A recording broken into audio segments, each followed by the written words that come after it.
오늘 주제가 프랑스 혁명인데, 교수님께서 이 베르사유의 장미 이 만화책을 가지고 오셨는데, 그림도 엄청나게 화려하고 재미도 있어 보여요. 이게 어떤 관계가 좀 있을까요? 베르사유의 장미는 프랑스 대혁명을 배경으로 만들어진 만화고요. 7080 저희 세대들은 프랑스 대혁명을 이 만화로 배웠다고 할 정도로 굉장히 유명한 만화입니다. 그 중에서도 오스칼이라고 하는 캐릭터가 굉장히 유명하죠.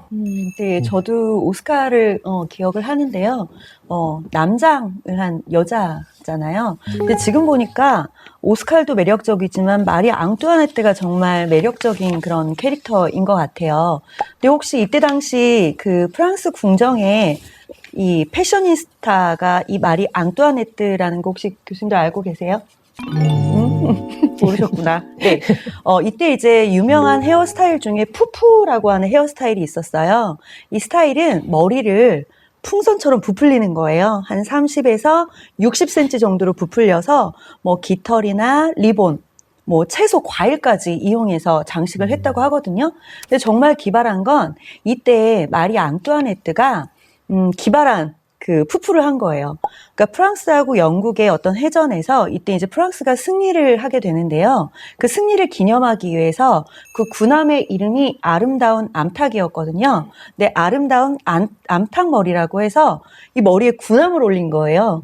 네, 그래서 이때 당시에는 이걸 고정하기 위해서 동물성 포마드 또 엄청 많이 발랐고요.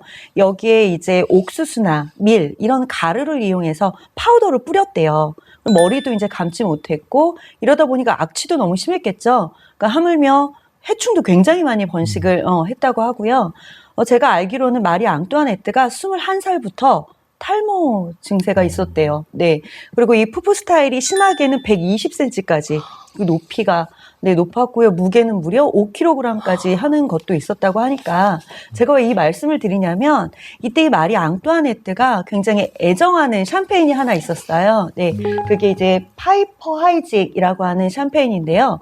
보통 우리가 샴페인 마실 때 교수님들 그 플루트 잔이라고 해서 볼이 긴 잔 있죠? 네, 이런 것들 많이 마시는데 그 잔으로 샴페인 마시게 되면 어떻게 해야 되나요? 목을 뒤로 많이 이렇게 젖혀야 되잖아요. 근데 이때 당시 헤어스타일이 이제 푸푸 헤어 같은 경우에는 그럴 수가 없는 거예요. 그래서 이제 쿠프 또는 이제 쿠페잔이라고 해서 볼이 좀 낮고 넓은 이런 잔을 이렇게 우아하게 이제 마셨다고 하고요. 혹자는 어떻게 이야기를 하고 있냐면 이 마리 앙뚜아네트가 자신의 가슴을 본떠서 이 쿠프잔을 만들었다라는 이런 얘기도 있는데 이때 이제 파이퍼 하이직이라고 하는 샴페인이 그때 당시 이제 프랑스 왕실의 연회 그 지정 와인으로 또 쓰이기도 해요. 이렇게 교수님, 그때 당시 프랑스에서는 와인, 특히 이제 샴페인이 굉장히 인기가 많았는데요. 아마 디저트에도 많은 인기가 있는 분명히 디저트 문화가 있었을 것 같은데 어땠나요? 예, 프랑스 대혁명 전후로 해서 음식 문화가 굉장히 발달을 했었고요. 만화책에도 그런 내용들이 조금 나와 있긴 하더라고요. 그래서 제가 이 만화책 어렸을 때 봤었는데 지금 보니까 그림체나 이런 것들이 옛날풍으로 많이 되어 있더라고요. 실제로는 언제 나왔었던 만화책이죠? 베르사유의 장미는 1972년도에서 73년도까지 일본 소녀 만화 잡지인 주간 마가렛에서 연재했던 작품이고요. 이 당시에 굉장히 폭발적인 인기를 끌었던 작품으로 지금까지 2천만 부 이상 팔린 작품인데 사실 이 기록은 꽃보다 남자라는 드라마 아시나요? 예. 네. 원작이 원래는 만화인데 그 만화가 나오기 이전에 가장 많이 팔린 만화책으로 기록이 된다고 하네요. 그러니까 소녀 만화로 이제 기록이 된다고 하고 있고요. 이것뿐 아니라 그냥 단순히 상업적으로만 성공을 한 게 아니라 한국과 일본 로맨스물, 다시 말해서 순정 만화, 소녀 만화계에 굉장히 큰 영향을 끼친 작품으로도 알려져 있습니다. 이 베르사유 장미 그렇게 유명한 만화였나 봐요. 예, 어느 정도로 유명을 했냐면 당시 만화가 너무 인기가 많아서 일본에서 이제 여성으로만 만들어진 뮤지컬이 있는데 그 극단이 있는데 그걸 다카라지카라고 해요.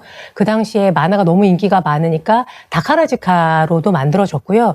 이 공연은 지금까지도 공연을 하면 전성 매진이 될 정도로 굉장히 유명하고 매년 오스카를 누가 할 것인가. 예, 이런 화제를 일으킬 정도로 굉장히 유명한 작품이기도 하고요. 이 다카라지카 공연 외에도 더 유명한 유명한 건 애니메이션으로 만들어진 작품이 있어요. 이게 일본에서 굉장히 유명한 애니메이션 감독인 데자키 오사무가 이제 만든 작품인데 굉장히 애니메이션사에서도 굉장히 중요한 작품으로 기록이 되고요. 그뿐 아니라 이게 원래는 일본에서 만들어진 만화 콘텐츠잖아요. 근데 프랑스에서 이 만화를 가지고 영화를 만들기도 했어요. 그러니까 레이디 오스칼이라고 해가지고 감독이 그냥 아무 감독이 아니라 쉐브르의 우산 아시죠? 그 감독이 이 레이디 오스칼이라고 하는 영화를 찍기도 할 정도로 굉장히 유명했고, 그리고 이 작품이 프랑스 대혁명에 대해서 굉장히 잘 알려줬고, 그리고 프랑스의 문화를 잘 알려줬다고 해서 작가인 이케다 리오코가 프랑스에서 이제 훈장까지 받았다고 해요. 와, 훈장까지 받았다고 하니까 정말 대단한 것 같은데요. 이 만화가는 그러면 이 만화를 어떻게 해서 만들게 된 건가요? 만화가는 이케다 리오코인데 당시에 1932년도에 나온 책이 있는데 그게 마리 앙뚜아네트 어느 평범한 여인의 초상이라고 해서 마리 앙뚜아네트의 모습을 갖다가 다방면에서 다양하게 다룬 작품이 있는데 그 책에서 영감을 받고 이 책을 중심으로 이 만화를 만들게 됐다고 해요.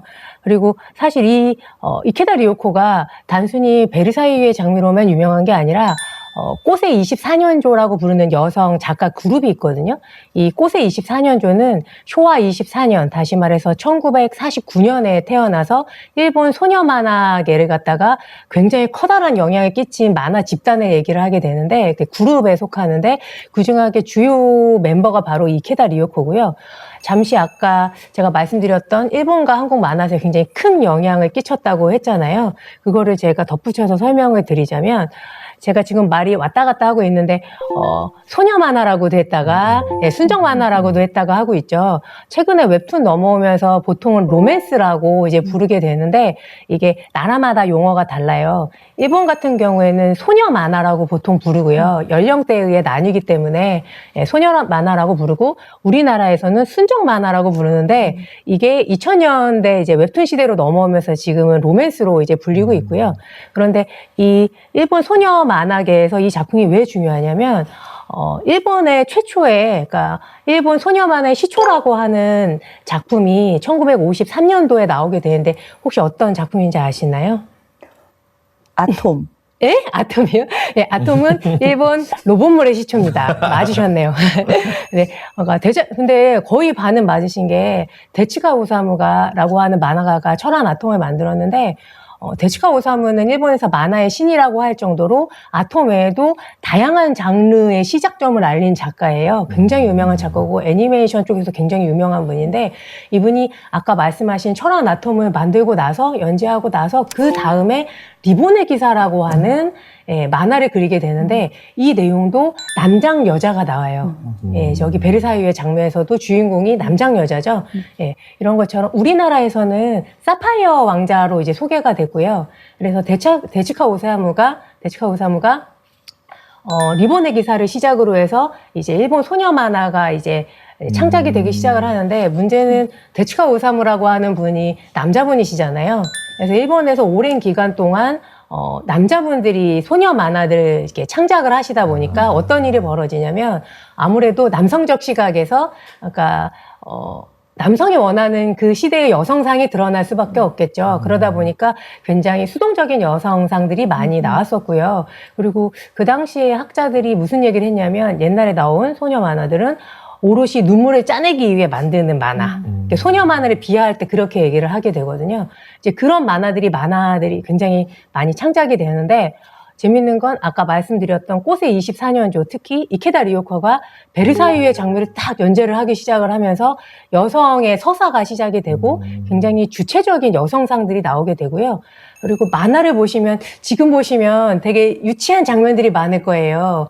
네, 그런데 이제 그게 일본 소녀 만화의 발명이라고 하는 건데 내면을 어떻게 보여줄 것인가, 여성의 내면을 어떻게 보여줄 것인가를 굉장히 일본 소녀 만화의 그런 미장생 중심으로 이제 발전시킨 작가이기도 하고요. 그래서 이 베르사유의 장미랑 굉장히 중요한 작품들을 통해서 일본 소녀 만화가 한 단계 이제 발전하는 계기가 된 작품이 바로 이 베르사유의 장미고요. 한국에도 굉장히 큰 영향을 끼치게 되는데 한국의 순정 만화의 시작은 1957년도 한성학 선생님의 영환원종이라는 작품을 드는데 간단하게 설명을 드리자면 6.25 전쟁 이후에 남매들이 가족들이 뿔뿔하게 흩어지게 되는데 그때 주인공이 온갖 고난과 역경을 이겨내고 나서 자매들을 만나서 행복하게 살았다라고 하는 주로 이런 내용이었어요. 다시 말해서 착한 소녀가 착하게 살면 복을 받는다라고 하는 내용이 주를 이뤘는데 그리고 주로 작가들도 남자들이 이제 창작을 하게 되고요. 그러다 보니까 이 당시에 무슨 말이 나왔냐면 순수한 정을 그린 만화다라고 해서 순정 만화라고 하는 말이 이때 나오게 돼요. 이 순정 만화라는 용어는 2000년대 초반까지 그리고 현재까지 쓰이게 되고요. 문제는 남자 작가들이 창작을 하다 보니까 일본하고 똑같은 일이 벌어지겠죠. 아무래도 남성들이 원하고 시대가 원하는 좀 수동적인 여성상들이 주를 이루게 되고요. 그러던 중에 우리나라의 60년대 중후반에 검열이 일어나게 되는데 그 검열이 얼마나 엄격했냐면 남자하고 여자하고 같은 벤치에 앉아 있어도 안 돼요. 네, 그 정도로 검열이 굉장히 심했었거든요. 그러다 보니까 만화가들이 이제 그릴 게 없겠죠. 그래서 뭐 해외로 가시는 분들도 있고 굉장히 그 당시 검열이 굉장히 큰 사건이었는데 그러다 보니까 만화가 질적으로 굉장히 수준이 떨어지게 되고 그러면서 특히 순정 만화 독자들이 이제 떠나게 되겠죠. 근데 그 떠난 순정 만화 작가들의 발길을 돌린 작품이 70년대에 여러분도 아시만한 중요한 작품이 하나가 있는데 하나는 캔디. 네, 우리나라에는 들장미소녀 캔디로 알려져 있죠. 그 작품이랑 베르사유의 장미, 그리고 유리가면이라고 하는 작품 세 가지를 보통 드는데 그중에 베르사유의 장미 같은 경우에는 굉장히 주체적인 여성 서사를 다루기 시작을 하면서 이제 80년대 순정 만화의 르네상스를 이루었던 여성 작가들에게 가장 큰 영향을 끼치게 되고요. 이 만화를 보고 자란 작가들이 이제 80년대 한국 순정 만화의 부흥기를 이끌게 되죠. 예. 그래서 이처럼 베르사유의 장미는 상업적으로도 굉장히 성공한 작품이기도 하면서 동시에 만화사 쪽으로도 굉장히 중요한 영향을 끼친 작품이라고 할 수 있습니다. 그 베르사유 장물을 보면 당연히 이게 프랑스 혁명이다 보니까 뭐 루이 14세, 16세 그리고 마리 앙뚜아네트 이렇게 실존 인물들이 나오는데 아까도 극단 얘기하면서 오스칼 얘기가 나왔는데 그럼 오스칼은 어떤 인물이에요? 오스칼은 실존 인물은 아니고요. 네, 허브의 캐릭터인데 모티브는 프랑스 대혁명 당시에 실제 시민편에 서서 바스티유 감옥을 그 습격 사건 때 이제 참여했던 군인이 있다고 해요. 그러니까 모티브는 그쪽에 두고 있고요. 그리고 실제 자르제 귀족 가문이라고 실제 있었는데 거기서 이름을 가지고 온 것 같은데 만화를 잠깐 설명을 드리자면 오스칼은 자르제 가문의 막내딸로 태어나요. 근데 이 자르제 가문이 군인 가문인데 이게 딸만 태어난 거죠. 그래서 이제 아버지가 이제 오스칼을 남자로 키우게 돼서 어렸을 때부터 무술 수련을 하고 군인으로 키워지게 된 거죠. 그러던 와중에 마리 앙뚜아네트가 14살에 오스트리아에서 프랑스로 시집을 오게 되면서 근위대장으로 이제 오스칼이 이제 근무를 하게 되고요. 근위대장이다 보니까 아무래도 마리 앙뚜아네트 곁에서 이제 다양한 모습을 보게 되겠죠. 그래서 그냥 사치와 도박을 일삼는 여왕으로서의 마리 앙뚜아네트만이 나오는 것이 아니라 어떤 여성으로서 왜냐하면 그 당시에 처음에 오스트리아에 있다가 프랑스에 왔으니까 그 화려한 궁궐 문화에 적응을 못하는 것도 있고 온갖 암투에 괴로워하는 장면들도 있거든요. 그래서 그리고 자기가 이제 너무 어린 나이에 시집을 오다 보니까 이제 첫사랑에 대한 이제 이런 설레임 같은 것도 있는데 만화에 보시면 루이 16세한테 그걸 느끼지를 못해요. 이제 그러면서 실제 페리잔 백작이라고 하는 잘생긴 스웨덴 백작한테 이제 반하면서 이런 여성으로서의 삶 이런 부분들도 보여주고 그 모습 외에도 어머니로서의 마리 앙뚜아네트의 모습도 이제 오스칼에 의해서 이제 계속 비춰지게 되고요. 조명이 되고 마지막에는 대혁명 때는 여왕으로서의 당당함을 잃지 않았던 모습도 이 오스칼을 통해서 이제 조명이 되는 거죠. 원래 오스칼이라고 하는 캐릭터는 주인공이 아니었다고 해요. 그냥 옆에서 마리 앙뚜아네트의 곁에 있는 주변 캐릭터로 이제 나왔어야 되는데 너무 인기가 많으니까 이제 오스칼이 주인공격이 이제 된 거고요. 재미있는 건 이 오스칼이 시민편에 서게 되는 계기인데 그게 흑기사 사건 이후에 오스칼이 시민들의 처참한 삶을 목격하고 나서 그 이후에 이제 시민편에 쓰게 되는 사건이 벌어지게 되는데, 제가 그 장면에서 굉장히 재밌게 본 게 뭐냐면, 시민들이랑 같이 이제 식사를 하게 되는데 오스칼이 되게 어려운 디저트, 그 귀족들이 먹는 음식 용어들을 쓰면서 그 음식을 먹고 싶다고 얘기를 하는 장면이 나오거든요. 그러니까 시민들이 저희는 감자가 들어가 있는 이 국밖에 없어요. 이런 장면이 실제 나오게 되는데, 제가 궁금했던 게 뭐냐면 실제 그 당시에 귀족들의 그런 음식 문화는 어땠었나요?